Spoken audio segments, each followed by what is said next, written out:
ഇതാണ് നമ്മുടെ steering wheel നമ്മൾ സ്റ്റിച്ച് ചെയ്യുന്ന ഹാൻഡ് സ്റ്റിച്ച്.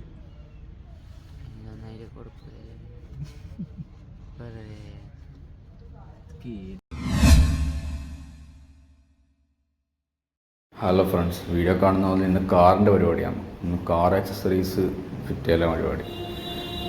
ഞാൻ ഫ്ലിപ്കാർട്ടിൽ നിന്ന് ഒരു സ്റ്റെയറിങ്ങിൻ്റെ കവർ വാങ്ങിയിരുന്നു. 2 എണ്ണം വാങ്ങിയിരുന്നു. കോംബോ ആയിരുന്നു, 2 എണ്ണം കിട്ടും. നമ്മുടെ 2 വണ്ടികളുണ്ട്. അപ്പോൾ ആ വണ്ടിയിലെ സ്റ്റെയറിങ്ങിൻ്റെ വീലിന് സ്റ്റെയറിങ് കവർ ഇടലാണ് ഇന്നത്തെ പരിപാടി. ആദ്യം ഇട്ട് നോക്കുമ്പോൾ അത് കയറുന്നില്ല. ഞാൻ വെച്ച് സംഭവം പാളി. കുറേ നേരം കളിച്ച് പിന്നെ വലിച്ചിട്ട് നോക്കി. അപ്പോൾ വലിച്ചിട്ട് നോക്കുമ്പോൾ അത് ഷൂട്ടാകുന്നത് അത് ലെതർ ടൈപ്പ് ആയതുകൊണ്ട് അത് വലിച്ചിട്ട് സെറ്റായിട്ട് അതിന് കുറച്ച് ടൈറ്റ് തന്നെ അത് വരുന്നത് അതുകൊണ്ടാണ്. ഇപ്പോൾ സംഭവം ഇട്ട് മുട്ടിട്ട് അടുത്ത പരിപാടി അത് തുന്നലാണ്, സ്റ്റിച്ച് ചെയ്യലാണ്. സ്റ്റിച്ച് ചെയ്യലെന്ന് വെച്ചാൽ ചില്ലറ പരിപാടിയല്ല. ഞാൻ വിചാരിച്ച് വീഡിയോയെല്ലാം കാണുമ്പോൾ ഞാൻ വിചാരിച്ചു പെട്ടെന്ന് പരിപാടി കഴിയുമായിരുന്നു. കുറച്ച് പരിപാടി ഉണ്ട്, കുറച്ച് വൃത്തിക്ക് ചെയ്യണ കുറച്ച് പരിപാടി ഉണ്ട്. അത്യാവശ്യം വലിയ സൂചിയാണ്. സൂചിയിൽ ത്രെഡ് നല്ല വലിയ ത്രെഡാണ്, നല്ല ലോങ് ഉണ്ട്. പക്ഷേ 2 മീറ്ററോളം ലോങ്ങുള്ള ത്രെഡാണ്. അപ്പോൾ ഞാനത് കട്ടാക്കിയിട്ടാണ് യൂസ് ചെയ്തത്. കാരണം വെച്ച് കഴിഞ്ഞാൽ അതല്ലാണ്ട് നമുക്ക് വല്ലാണ്ട് എഫേർട്ട് എടുക്കേണ്ടി വരും. അതായത് സ്റ്റെയറിങ്ങിന് 3 എഡ്ജ് ഉണ്ടാവുമല്ലോ, 3 എഡ്ജ് ഭാഗത്ത് കണക്കാക്കിയിട്ട് 4 പീസാക്കി മുറിച്ചിട്ടാണ് ഞാൻ ചെയ്തത്. വേറൊന്നുമില്ല, വീഡിയോ എടുക്കാൻ കാരണം എന്ന് വെച്ചാൽ ഞാൻ ആദ്യമായിട്ടാണ് ഇത് ചെയ്യുന്നത്.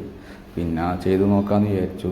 നോർമലി ഇതിന് 2 സ്റ്റെയറിങ് കവറാണ് വരുത്തത്. ഒന്നിങ്ങനെ സ്റ്റിച്ച് ചെയ്യുന്നിടുന്നു, ഒന്ന് ജസ്റ്റ് നമ്മളെന്താ കുപ്പായി ഇടുന്ന പോലെ ഇടാൻ പറ്റിയൊരു സംഭവം. 2 ടൈപ്പാണ് വരുന്നത്. അപ്പോൾ മറ്റേ നല്ല ഇത് സ്റ്റിച്ച് ചെയ്യുമ്പോൾ കുറച്ചും കൂടി പെർഫെക്റ്റ് ആയിരിക്കും, കുറച്ചും കൂടി അതിൽ ചേർന്ന് നിൽക്കും ആ സ്റ്റെയറിങ്ങിൽ. അപ്പോൾ നമുക്ക് സ്റ്റെയറിങ് യൂസ് ചെയ്യാൻ വേണ്ടിയിട്ട് നല്ലതാണ്. നോർമലി സ്റ്റെയറിങ് കവർ ഇടുന്നത് വണ്ടിക്ക് നല്ലതല്ല. വണ്ടിക്ക് എങ്ങനെയാണോ കമ്പനി സ്റ്റെയറിങ് തന്നത് ആ സ്റ്റെയറിങ് വീലിൽ തന്നെ യൂസ് ചെയ്യുന്നതാണ് ഏറ്റവും നല്ലത്. പക്ഷേ നമ്മളെ പർപ്പസ് മാറ്റായതുകൊണ്ട് മാത്രമാണ് നമ്മൾ സ്റ്റെയറിങ് കവറൊക്കെ യൂസ് ചെയ്യുന്നത്. നമ്മളെ വണ്ടി പല ആളുകൾ എടുക്കുന്നതാണ്, ഫ്രണ്ട്സ് എടുക്കുന്ന, ഫാമിലി എല്ലാവരും എടുക്കുന്നതാണ് നമ്മളെ വണ്ടി. അപ്പോൾ സ്റ്റെയറിങ് കവർ അത്യാവശ്യമാണ്. അല്ലാത്ത പക്ഷം സ്റ്റെയറിങ്ങിൻ്റെ വീല് അല്ലാണ്ട് ഓൾറെഡി സ്റ്റെയറിങ്ങിൻ്റെ വീല് കുറച്ച് ഡാമേജ്ഡ് ആയിന്, അതിൻ്റെ ലെതറൊക്കെ പോയിന്. അപ്പോൾ ഞാൻ വിചാരിച്ചാൽ ഒന്ന് പുതുക്കി പണിയും ചെയ്യുക, പിന്നെ അതിനൊരു അപാകതകൾ പിന്നെ വരില്ല.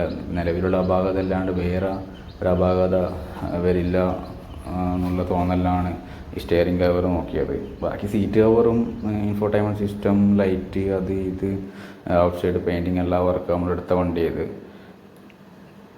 അതിനുശേഷമാണ് സ്റ്റെയറിങ് കവറും കൂടി വേണമെന്ന് തോന്നിയപ്പോൾ ഞാൻ പിന്നെ വിചാരിച്ചു ഓൺലൈനിൽ ഓർഡർ ചെയ്യാം. അങ്ങനെയാണ് ഫ്ലിപ്കാർട്ടിൽ നിന്ന് ഓർഡർ ചെയ്തത്. ഇതിപ്പോൾ നിങ്ങൾക്ക് തുന്നുന്ന കാണാൻ കഴിയും, സ്റ്റിച്ച് ചെയ്യുന്നത്. കുറച്ച് പണിയുണ്ട്, വിചാരിച്ച പോലെയല്ല. ഓരോ ആ സ്റ്റിച്ചിൻ്റെ ഗ്യാപ്പിലും സ്റ്റിച്ച് ചെയ്ത് ടൈറ്റ് ചെയ്ത് വരണം. ചില്ലറ പരിപാടിയല്ല. ഞങ്ങൾക്കത് വീഡിയോ കാണാൻ പറ്റും. കാണുമ്പോൾ സിമ്പിളാണ്. ആക്ച്വലി ഉമ്മ ടൈലറിങ് നടത്തി ചെയ്തുകൊണ്ട് ഉമ്മാരുടെ ആദ്യം ഞാൻ തുന്നിക്കാമെന്ന് വിചാരിച്ച്. ഉമ്മാക്ക് നേരില്ല. പിന്നെ നമ്മൾ നേറ്റെടുത്ത് നമുക്ക് കയ്യോ നോക്കി, കഴിഞ്ഞ വീഡിയോ പറഞ്ഞ പോലെ തന്നെ നമുക്ക് കയ്യോ നോക്കി. സംഭവം സെറ്റാണ്. നിങ്ങൾക്ക് ആ വീഡിയോ കാണാൻ ഇൻഫോർടൈൻമെൻറ്റ് സിസ്റ്റവും ബാക്കി കാര്യങ്ങളൊക്കെ നമ്മൾ ഔട്ട് സൈഡിൽ നിന്ന് ആക്സസറീസ് ചെയ്തതാണ്. കണ്ണൂർ താണക്കുന്ന ചെയ്തതാണ്. നമ്മൾ നോർമലി ആക്സസറീസ് അവിടെ നിന്നാണ് കയറ്റൽ. സ്റ്റെയറിങ് കവർ ആക്ച്വലി മറന്നു പോയതാണ്. പിന്നെ ഫ്ലിപ്കാർട്ടിൽ നിന്ന് കണ്ടുകൊണ്ട് 370 റുപ്യായിട്ടാണ് 2 സ്റ്റെയറിങ് കവറിന് കൂടി ആയത്. പിന്നെ നല്ല വൃത്തിയുണ്ട് കാണാൻ വേണ്ടി. സ്റ്റെയറിങ് കവർ മോശമില്ല കാണാൻ വേണ്ടിയിട്ട്. അതുകൊണ്ടാണ് പിന്നെ 2 കളിപ്പിച്ചിട്ട് വാങ്ങിയത്. 2 ഒന്നാമെന്ന് വെച്ചിട്ടാണ് വാങ്ങിയത്. പക്ഷേ സംഭവം ഇട്ട് നോക്കുമ്പോൾ സെറ്റായിരുന്നു. ഇത് ഓരോ സൈഡ് ഓരോ സ്റ്റിച്ച് ചെയ്യുന്നവർ അത് ടൈറ്റ് ചെയ്ത് കൊണ്ടുവരുന്നതാണ് ഞാൻ മനസ്സിലാക്കിയത്. ചില ആൾ ചില രീതിയിൽ ചെയ്യും. ഇതിനുള്ള എക്സ്പീരിയൻസ് ഉള്ള ആൾ ചടയെ ചെയ്തിട്ട് തീർക്കുന്ന കാണാം. ഇത് സ്റ്റിച്ച് ചെയ്യാൻ കുറച്ച് കോസ്റ്റ് ഉണ്ട് സത്യം പറഞ്ഞു കഴിഞ്ഞാൽ. പിന്നെ വീട്ടിൽ ഇന്ന് ജോലിയൊന്നുമില്ല. അപ്പോൾ പിന്നെ ഇത് ചെയ്ത് തീർക്കാമെന്ന് വെച്ചത്. കുറച്ചും കൂടി പണിയുണ്ടായിന്, ഇൻറ്റീരിയർ ക്ലീനിങ്ങും അങ്ങനെ അലർച്ചറ പണിയുണ്ടായിന് ഈ വണ്ടിക്ക്. അതൊക്കെ ക്ലിയർ ചെയ്ത് റേഡിയേറ്ററിൻ്റെ വെള്ളമെല്ലാം ക്ലിയർ ചെയ്ത് അങ്ങനെ സെറ്റാക്കി വരുമ്പോൾ സ്റ്റെയറിങ്ങിൻ്റെ കണ്ടത്. പിന്നെ സ്റ്റെയറിങ് കൂടി മാറ്റാമെന്ന് വെച്ച്. ഇതിൻ്റെ സ്റ്റിയറിങ് മൊത്തം സെറ്റ് മാറ്റാൻ കഴിയും. ഇത് നോൺ എയർ ബാഗാണ് കേട്ടോ, എയർ ബാഗ് ഇല്ല ഈ വണ്ടിക്ക്.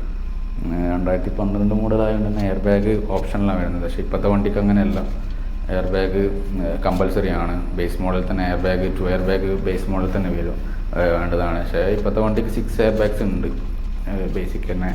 സംഭവം നമ്മൾ കംപ്ലീറ്റ് ചെയ്തിട്ടുണ്ട്. പിന്നെ അതിന് ശേഷമാണ് അതിൻ്റെ എയർ ബാഗിൻ്റെ സൈഡിലുള്ള പാനൽസൊക്കെ, സിൽവർ കളറുള്ള പാനൽസൊക്കെ കുറച്ച് മോശമായിന്. അപ്പോൾ അതിൻ്റെ മേലെ സ്റ്റിക്കർ ചെയ്യാന്ന് വെച്ച് നമുക്കൊരു കട്ട് പീസ് സ്റ്റിക്കറാണ് വുഡൻ ഫിനിഷിനുള്ള.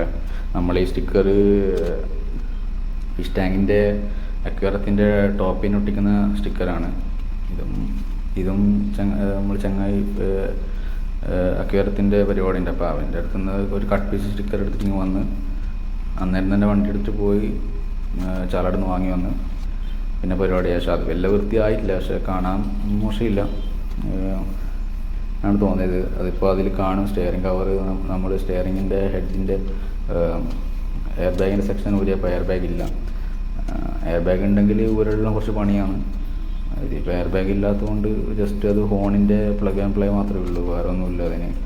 പിന്നെ സ്റ്റിക്കർ കട്ട് ചെയ്യുക, സാധാരണ നൈഫ് ഉപയോഗിച്ച് കട്ട് ചെയ്യുക, വൃത്തിക്ക് കട്ട് ചെയ്ത് വെച്ച് കട്ട് ചെയ്തിട്ട് വലിയ വൃത്തിയൊന്നും ഉണ്ടായില്ല, എന്നാലും കാണാൻ വൃത്തികേടില്ലാത്ത രീതിയിൽ ചെയ്തിട്ടുണ്ട്. നേരത്തെ കാണുന്നതിനേക്കാളും വൃത്തിയുണ്ട്.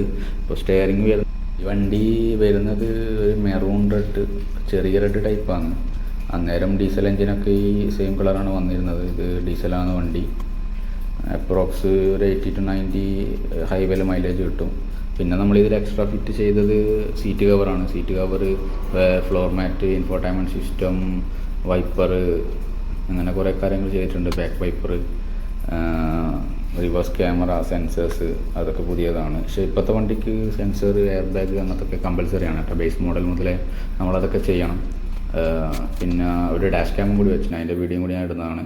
വണ്ടി അടിപൊളി വണ്ടിയാണ്. നമുക്ക് മേജറായിട്ട് ഇതുവരെ കംപ്ലയിൻസ് ഇഷ്യൂസ് ഒന്നും വന്നിട്ടില്ല. നമ്മൾ ഫുള്ള് വർക്ക് എടുത്തിട്ടാണ്, ഇപ്പോൾ ഫുള്ള് റീസ്റ്റോർ ചെയ്തിട്ടാണ് പിന്നെയും നമ്മൾ നേരത്തെ ഇറക്കിയത്. എല്ലാ പണി, ക്ലച്ച്, എല്ലാ പണിയും എടുത്തിട്ട് ഫുള്ള് കണ്ടീഷനാക്കിയിട്ട് ഇറക്കിയതാണ്. അതിലൊരു ബാലൻസ് ഉണ്ടായത് ഈ സ്റ്റിയറിംഗ് കവറാണ്. പിന്നെ അതും കൂടി സ്റ്റിയറിങ്ങിൻ്റെ മൊത്തം വീൽ മൊത്തം മാറ്റാമെന്ന് വിചാരിച്ചായിരുന്നു. പിന്നെ അത് വെറുതെ എക്സ്പെൻസ് ആകും. പിന്നെ വിചാരിച്ച് ഇങ്ങനെ സ്റ്റിയറിങ്ങിൻ്റെ കവറും കുറച്ച് സ്റ്റിക്കറും ഒക്കെ ചെയ്ത് കഴിഞ്ഞാൽ അവിടെ വൃത്തിയായി നിന്നോളും എന്നുള്ള ഈ ഇതുകൊണ്ടാണ് പിന്നെ അങ്ങനെ ചെയ്തത്. പക്ഷേ അത് സെറ്റായതിന് വിഷയങ്ങളൊന്നും ഉണ്ടായിട്ടില്ല, വേറെ പ്രോബ്ലംസ് ഒന്നും ഉണ്ടായിട്ടില്ല. പിന്നെ ഇതിന് മീറ്ററിൻ്റെ കംപ്ലൈൻറ്റ് ഉണ്ടായിരുന്നു. എൻ്റെ ഡിസ്പ്ലേ റണ്ണിങ് കിലോമീറ്ററിന് വിഷയമില്ലായിരുന്നു, പക്ഷേ എൻ്റെ ഡിസ്പ്ലേ ചെറിയ പ്രശ്നം ഉണ്ടായിരുന്നു. അതൊക്കെ നമ്മൾ കണ്ണൂരിൽ നിന്ന് തന്നെ ക്ലിയർ ചെയ്ത് ഫുൾ സെറ്റപ്പ് ആക്കിയിട്ടാണ് വണ്ടി ഇറക്കിയത്. വണ്ടീൻ്റെ ഔട്ട് സൈഡ് വീഡിയോ ലാസ്റ്റ് ഉണ്ടാവും. ഫുള്ള് വർക്ക് എടുത്ത വീഡിയോ ഞാൻ ഔട്ട് സൈഡ് വീഡിയോ ലാസ്റ്റത്തിൽ ഞാൻ ഇൻക്ലൂഡ് ചെയ്യുന്നതാണ്. വേറെ കാര്യമായിട്ട് ഇതിലും പിന്നെ റൂഫ് ബ്ലാക്ക് ചെയ്തതിന് ഒരു ചെറിയ റെഡ് ഫിനിഷായതുകൊണ്ട് തന്നെ ടച്ചപ്പ് പെയിൻറ്റ് യൂസ് ചെയ്തിട്ടാണ് ചെയ്തത്. ഫുൾ പെയിൻറ്റ് അടിച്ചില്ല. ആവശ്യമുള്ള സ്ഥലങ്ങളിൽ, സ്ക്രാച്ചൊക്കെയുള്ള സ്ഥലങ്ങളിൽ മാത്രമേ നമ്മൾ പെയിൻറ്റൊക്കെ ചെയ്തിട്ടുള്ളൂ. എന്നിട്ട് മൊത്തം ഒന്ന് കുട്ടപ്പനാക്കി എടുത്തതാണ്. പിന്നെ ഇതിൻ്റെ 2027 ലാസ്റ്റാകുമ്പോൾ അപ്രോക്സ് 2028 ഇതിൻ്റെ ടെസ്റ്റാണ്. പിന്നെ അന്നേരം പിന്നെ മൊത്തം വർക്ക് ഒന്നും കൂടി വൃത്തിക്കെടുക്കാമെന്ന് വെച്ചു. ബേസിക്കലി ടഫ് ആൻഡ് ക്വാളിറ്റിയുള്ള വണ്ടിയാണ് ഈ റേഞ്ചിലുള്ള സ്വിഫ്റ്റ്. ബാക്കിയെല്ലാം പിന്നെ പപ്പടം പോലെയായി. ഇത് നല്ലൊരു ക്വാളിറ്റിയുള്ള വണ്ടി തന്നെയാണ്, ഒരു ബോഡി വെയിറ്റൊക്കെ ഉള്ള വണ്ടിയാണ്.